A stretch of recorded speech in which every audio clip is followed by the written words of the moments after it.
next to our next session. So my previous slides, I said I was gonna combine cross-border PI meaning personal information, and outsourcing PI. So I then decided that I'm gonna separate them. So now we are on to outsourcing PI. So what are the things that you need to be mindful of when you are outsourcing PI? So let me explain what outsourcing PI is. So I'll make an example with myself and what I do. So what I do is that I offer small businesses HR services that I usually reserve for big corporates. So then there's the small businesses would be outsourcing their HR and their payroll to me. So that is what outsourcing PI means. Okay. So them outsourcing personal information, meaning they're outsourcing their employees, personal details, bank details, tax numbers, sex, race, gender, etc., etc. Okay. So let's just go over the important terms that are important for you to note. So operators, often businesses, will outsource some of their processing activities to specialist companies, like myself being the specialist HR, and Popia refers to these companies as operators. So I'm also referred to as an operator. So taking it a step further, I myself, also being a small business, also outsource some of my operations to third parties. For example, my bookkeeping and tech staff, I outsource it to an accounting company, and my IT staff, I outsource it to a specialist in IT being information technology. And then processing, an operator is defined as a person who processes personal information for the responsible party. So the responsible party is the business, okay? So let's say Shuguma Enterprises, they're a small business with 10 employees, so they will take some of their functions, not even some, they'll take their HR functions because their core business is not HR. Maybe let's say their core business is engineering. Okay, so they will take the HR functions and give it to me. So the responsible party in this instance is Shuguma Enterprises. And then the operator would be me, Phumzile Msiza, as Musa Human Resources Management. In terms of a contract or a mandate without coming under the direct authority of that party. So I'm not under the direct authority of Shuguma Enterprises, but they are the responsible party because the employees would have given them the personal information. So they need to make sure that the proper agreements are in place where they ensure, and I ensure, that I handle the employees' personal information in a manner that is compliant with the Popia Act, okay?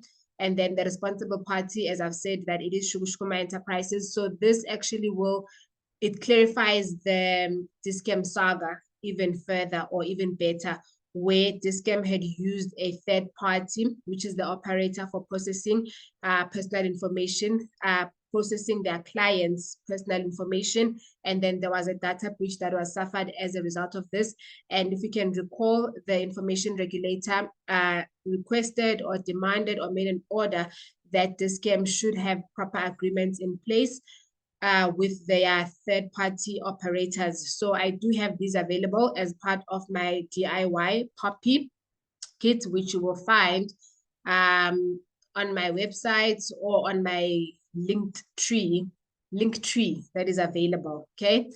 And then here are the key points to remember when outsourcing personal information under the Popia Act. As I said, that I, as the operator, also need to be Popia compliant. The responsible party, which is Shuguma Enterprise, need to be Popia compliant as well, okay? So the responsible party remains ultimately accountable for the protection of personal information, even though the outsourcing activities to the third party. So Shuguma Enterprises remains ultimately responsible for the employees' personal details, even though they are outsourcing them to an HR consultant or to Phumzile or Musa HR, okay? And then there must be written agreement. So if you want a sample or a template of this written agreement, I do have it available as part of the DIY kit of the Popia Act. Then let me just move my camera. And then security safeguards. So the responsible party must take reasonable steps to ensure that a third-party processor implements appropriate security measures to protect the personal information that is being processed.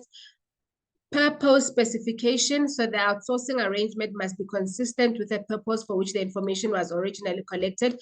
So for example, when we collect personal details of employees, it is for the purposes of drawing contracts and agreements with them, making sure that we pay them, making sure that they are registered with the UIF, making sure that they remain SARS or tax compliant. Okay, so I cannot then, or the third party or the party where the information is being outsourced to cannot then take the information and use it for another purpose. Say, for example, somebody can't just call me and say, Pumzile, we're looking for 10 females who would like to join the gym. Do you have names and phone numbers of 10 females that can contact to join the gym? And then I say, sure, here they are. Here's Margarita, so-and-so. Here's Mary Magdalene. Here's Joseph Nazareth. Here's so-and-so. I can't do that because that was not disclosed to the data subject. So the data subjects are the people whose personal information you are collecting and you are processing, okay? And then data subject notification. So the employees must be aware that Pumzile will be processing their personal information. She will be drawing up contracts for them. She will be processing payroll on their behalf. And then monitoring and compliance. So the responsible party, Shugushuma Enterprises, needs to ensure that I remain Popia compliant, that I keep the personal information of its employees in a safe manner. Okay, and then here is our activity to make sure that we did understand outsourcing of personal information. So it's a good thing that I actually separated them and I didn't join the cross-border processing of personal information together with the outsourcing of PI, because I see that it's actually lengthy. And I also want to share some of these videos on YouTube and I wouldn't want to make them too lengthy. So here's an activity for outsourcing personal information. So Shugushuguma Medical Clinic, I like the name Shugushuguma. Let's come up with another name.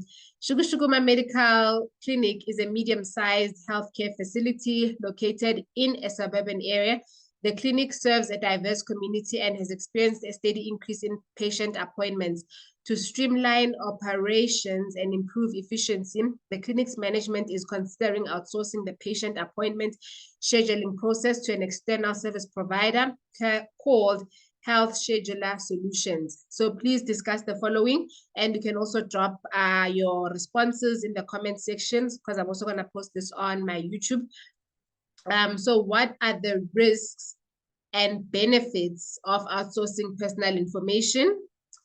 Okay, I'll give you two and you can add. So I would say the benefits of outsourcing the personal information is that Shugushuguma Medical Clinic can focus on the core of its business, which is providing treatment for the patients that are coming in, providing the patients with a quality service, quality treatment, quality medication, and then without having to worry about double booking, maybe booking 5 people, 10 people for one slot and people having to wait for long queues. So I would say those are the benefits. And what are the risks? So maybe the risks would be that Health Scheduler is not Popia compliant, but then there's a risk assessment tool that maybe they can do to conduct sort of like an audit to see if Health Scheduler is Popia compliant. Okay, so I hope I didn't steal your answers. So just to go through the question again, you can write it in the comment section or you can write it in your notebook if maybe you're going to be listening to this training online, because I'm also going to make the entire training available online. So what are the potential risks and benefits of outsourcing personal information? So I've just given you the benefits and I've also given you the risk, okay? And then here's the second question. What is the importance of maintaining privacy and security when outsourcing personal information, okay? So you're more than welcome to respond to these. And if you have any questions, you can also drop a question in the comment section. I do respond to all of my comments. So let me not pretend like there's thousands of them. I'm still growing my YouTube channel, but I do respond to all the questions.